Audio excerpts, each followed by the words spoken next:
All right, we're going to continue with our media availabilities this afternoon. We've now been joined by our reigning champion, Joey Logano. If you have a question for Joey, go ahead and raise your hand. We will work to get a microphone to you. And who would like to kick us off? All right, we'll start up front with Bob and then go to Zach. Bob Hockers, Fox Sports. This could be the last year of the one race championship, and I'm curious, during that week, can you treat it like any other week? The Champ 4, that week. If you're in the Championship 4, do you treat it like a normal week? Yeah, can you? No, because it's not. It's not a normal week. It's the championship week, right? Like, you have a chance of reaching your ultimate goal. It's kind of hard to treat that like a normal week. I said this last year, and I'll say it forever, that if you say it's a normal week, it's just a way to help you sleep because you can't sleep. But the facts are, you know it inside. Everybody knows inside. It's more. The pressure's on. It's bigger. You're closer to reaching the dream. What are you willing to do? Everything is just a little more. And how is that different than this week where you pretty much have to perform as well? The 10 weeks are tough. It's a grind. Every week's it's tough. And the pressure, ratchets up every week, and it affects you. There's no doubt. I would assume it affects everyone. I don't see how it doesn't. If you care enough about it, right? If you care, you're going to be, digging deep and trying to find that little bit more and what's it going to take and all that. It's the balance gets pretty offset in the playoffs a lot of times of, what's your main goal in this time of year? It's always about winning championships, and your balance kind of ticks a little bit more towards, and you might have a little shorter fuse and all those type of things. That happens. Zach Sterniolo, NASCAR.com. My original question was going to be about you being in these backs against the wall situations before, and how do you remain unfazed through that? But you talk about the fact that it does affect you. How do you come back from those moments when you feel like you kind of are on edge, just to keep yourself sane throughout the course of this weekend particularly? Yeah, when I say it affects you, it affects some people negatively, sure. But to me, I've found ways to make it affect me in a positive way, where it just helps me find a little bit more. Like, it's a little extra motivation, it's a little extra fire. Right, I mean, those things are all good things. Some people might overdo it. Some people might, do it to where they make mistakes. We see that throughout the playoffs all the time, the way the pressure affects everyone, teams, not just drivers, but teams all the way through, crew members, the whole nine, everybody. That's why I always say I love this format so much, because it puts everyone in this crazy position, a really challenging position. All right, Bruce. And then we'll go right in front of Bruce, please. Does it add to the challenge over the fact that both you and your teammate are in a win-to-get-in situation? I'm sure that's not an ideal situation for either of you. It's a good observation. Yeah. Yeah, we're not in the spot we want to be in, but there's still a chance, right? We're not out yet. It's not the best position to be in, but, it's pretty simple on what to do unless something crazy happens in the first 50 laps to the other guys, which I wouldn't expect. It's pretty clear what we got to do. We have to go out there and win, and do whatever we got to do it. And also, how do you compare the pressure of this race just to get into the championship as opposed to the pressure of next week when you're running for a championship? Again, it ratchets up. It's so hard to make the championship 4, right? It's an accomplishment to make the championship 4. It's a hard thing to do. But when you make the championship 4, and I know it because I've been on both ends of it, the feeling of not winning after you've come that far hurts so bad. Because you never know, right? You may never get a chance to do that again. You don't know. So all you want to do is make sure that you've done everything you can possibly do to be the most prepared you can be, because the biggest fear that I have every weekend, but probably even more when it's a championship race, is that you're going to go to sleep at the end of the day saying, gosh, I didn't didn't do everything I could have done, or I didn't think of that. That was one piece I just didn't think that would happen. I didn't see that one happen. I didn't cover that base. That's my biggest fear that would happen, right? I mean, if something happens out of your control, well, so be it, right? I've been there as well. But if it's something I can control and I didn't think about it, that will haunt you the rest of your life. All right, go ahead. Eric Johnson, WSLS. Along those lines of the team aspect, does it help you sleep a little bit easier, considering the fact your teammate himself has not only won here and got in, but went on to walk off with the whole thing? Do you kind of rest in those laurels just a little bit, ease the mind just a little bit? Not really. No. I mean, it's been a good track for us. There's no doubt it's been a good track.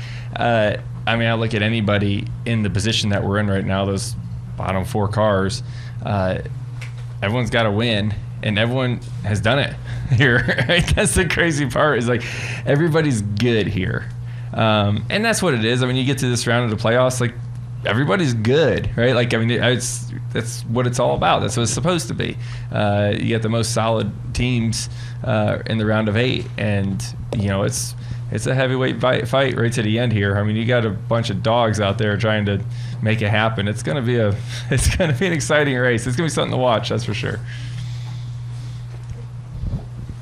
My curiosity is kind of piqued because after Vegas, Denny was talking about how he ran back after the drivers' meeting to his motorhome because there was one more piece of data or something. One more something he wanted to look at to make himself feel better going into the race, but then he wouldn't tell us what it was. Now here you're saying you're talking about the preparation and all that, but are we talking about scenarios of like, okay, if the caution comes out here, it's going to be a short run, or like this is how my car might evolve? Like, can you just give us a general idea of what are you guys talking about when you're preparing for these situations? Probably depends on what part of the week you want to talk about. I think everybody probably does it a little bit different, right? Like what works for you or your team and those type of things. Or, you know, some drivers are different. Some drivers don't want to know what's in their car or really care about it. Just kind of focus on the driving part. Every team's different. Every driver's different. So I can't speculate on what anybody else is doing.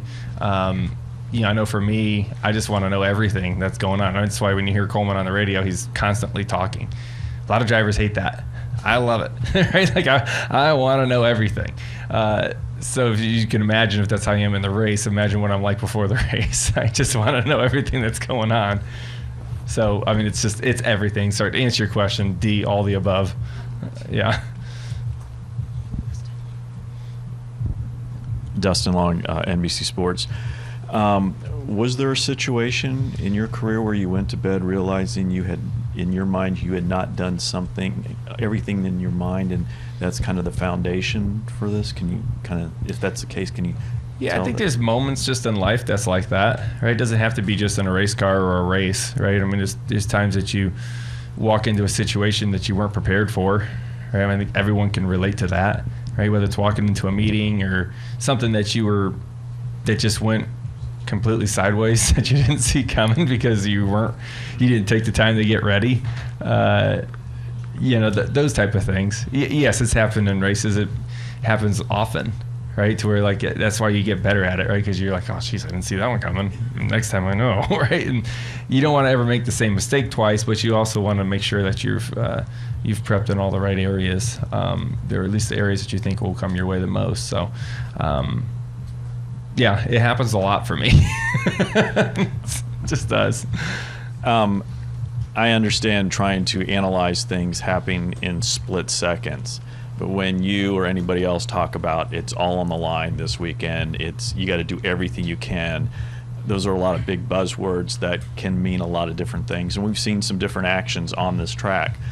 How do you set up the guardrails for yourself in terms of where that is and where that isn't, and understanding we're having this discussion in the calm, you're not overheated, right, been in a car for 3.5 hours, and maybe you exceed that, but how do you go into an event trying to put up guardrails and trying to do it, I guess maybe quote unquote the right way? Yeah, it's a hard place to be, right? Because you know, we've seen so many times desperate people do desperate things, and what are you willing to do? And can you justify that, in your mind somehow. We can justify anything. Maybe. I mean, it's tough, right? Because it's a true test of your morals, if I'm being honest. Like there's times that you're just like, is this the right thing to do or not, right? And to your point, you kind of got to think about that stuff beforehand. Like, also every action has a reaction, right? And most likely, depending on what you do to get in, you still got a race next week, you know. And I've said it before: you make it in a championship 4, but don't win. It doesn't mean anything. Like, it's nice to say you got there, but you didn't win. You don't get the trophy. Does it really matter? Not really. So, you know, you kind of got to think more than just the race ahead of you, that there's going to be a race next week.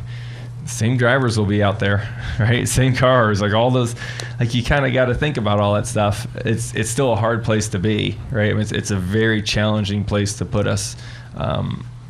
And I'm not saying I've done the right thing every time, but I can't really think of things in my mind that I look back at and go, gosh, you know, that was the wrong play. I haven't done nothing that I can say that I feel like personally, and probably others will disagree, but to me, a bump and run in turns 3 to make it to championship 4 is fine. Completely wiping him out and dumping him, back him in the fence, probably too far. That's my opinion. Everyone's going to have a different one. All right, we're going to go Claire, Kelly, and Jordan. Go ahead, Claire. Claire B., Dialed In Journal. You know, I was thinking about how incredibly competitive you are after all the years that I've been covering you, and it seems like you're as competitive as you've ever been. You have a family at home. You're really good at compartmentalizing stuff. You have championships under your belt, and it's do or die. But you never thought in your head, hey, you know, you can't win every year, right? You probably tell your kids that. Can't win all the time. And you're like, what am I telling them? I want to win all the time, right? Do you ever have that kind of between you talking to us now and reality? Can't win every year, the championship. You can. I knew you'd say that. I mean, that's honestly like that's what I would tell my kids. Yeah, you can win every game. You can win every race. You have the opportunity to win all of them. I don't know. Jimmy Johnson won 5 in a row. So I guess you can, right? Like, he was pretty good at that. You know, I'm sure somebody told him that you can't win all of them at some point, and he probably laughed and said, watch this. And he won 5 of them in a row. I just never have had that attitude, right? Like, just because you've won 3 in the past doesn't mean you're all set and you can just coast in the rest of your career. Like, I don't want to do that. I don't want to do that to my team either. Like, or my fans or my sponsors, to Roger. Like, I wouldn't, like, I can win them all. Like, that's at least better be my attitude. Like, I know that's never happened before that someone's won 36 races, but I promise you I try to win 36 of them. And at Martinsville, where you stand now, do you not seem like you're even more competitive than you have ever been? It hasn't slacked off over the years as you have grown more mature. Yeah, I feel like I'm still a great driver. You know, I'm a smarter driver than I was last year, right? Like, you keep becoming smarter. You know, the game changes, right? And you have to evolve. Like, that's a challenging piece. There's no doubt as the cars change and those type of things.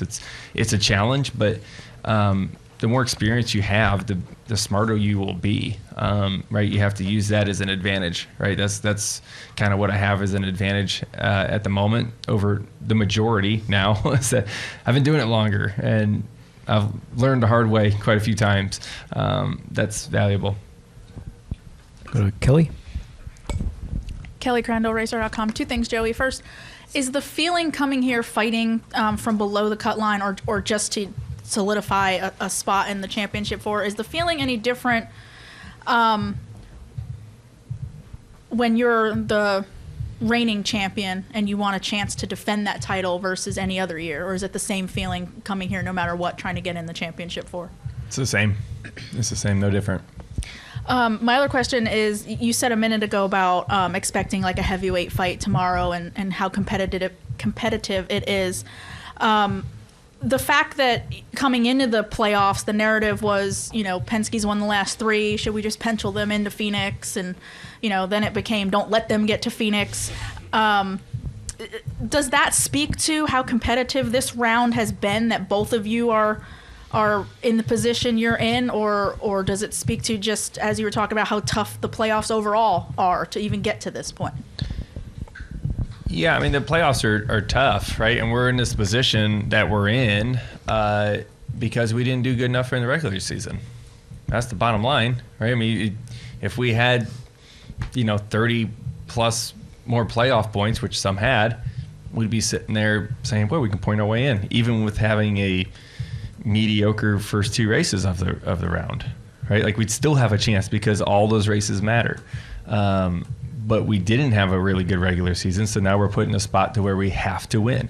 We're not out. We still got a great chance, but we only have really one avenue of getting there. That's the difference. That's why we are where we are. It's simple enough. Okay, we have time for 2 more. We'll go to Zach and then wrap up with Jeff. We've talked about how strong teamwork is and has been at Team Penske. In your prep for this week, are there things that you're able to glean from what the 12 team and Blaney have done here in the fall races that have provided any sort of like aha moments for you and the 22 team? Yeah, it's hard to call them aha moments. I mean, I can see it all. I look at it all. Doing it takes a lot to apply things, right? Because it's not just, okay, we'll just copy the trace. Well, why is he driving it that way? What's he need to do that? There's no doubt Ryan's really strong here. Last few races he's been good. Last spring was maybe not one of his better ones, but the majority of the last 10 races here or so have been really solid. So, yeah, we naturally look at that and say, okay, what can I apply as a driver? Obviously, we see setup stuff of what they're doing and those type of things. But, he's got a couple traits that are pretty apparent that he's really good at. And it's trying to fight your natural instincts to drive like someone, that's hard to do, right? Like, I mean, it's asking a basketball player to shoot a different style, right? Like, oh, this is how I do it. This is I've done this for years, and now you gotta try something different. That's hard to do. But it doesn't mean you can't do it. It's just you got to try to buy into it and understand why and try to apply certain things like that. You do that every week with other drivers that are good at certain tracks and those type of things. You try to find those things. Yeah. We'll wrap with Jeff. Obviously, this is a lot different racing here than it was in the old car, but just from the start of the next gen here at this track until now, how has the racing evolved in these last few years here? From the start of next gen racing, you said? Well, I'm assuming the left side tire is going to wear a little bit more, right? We've kind of had that kind of come back, whereas before it was just, these cars were pretty much bolted to the racetrack all the time. The tires weren't falling off. You're shifting, you're just matting the gas, and you never paid a price. It's starting to come back to where you're going to pay a little bit of a price if you hammer it too hard, which that's good for racing here. The way you pass cars is a lot different here now than it used to be. You used to be able to take the air off the car in front of you a little bit and loosen them up on the exit. Now the trailing car, has a really hard time just maintaining directly behind. You see cars try to, widen out, trying to find air. That's a lot different. So it changes a little bit of restarts and those type of things from compared to the old car at least. So it's a lot different race. It's like even watching the Xfinity cars today. They're so different. I mean, those cars are so different from what we're driving now. They don't drive the same, but they definitely don't race the same because the aerodynamics are so different. I know we're at Martinsville, but it still plays an effect. All right. Thank you, Joey. Appreciate it. Good luck tomorrow. All right. Thanks, guys.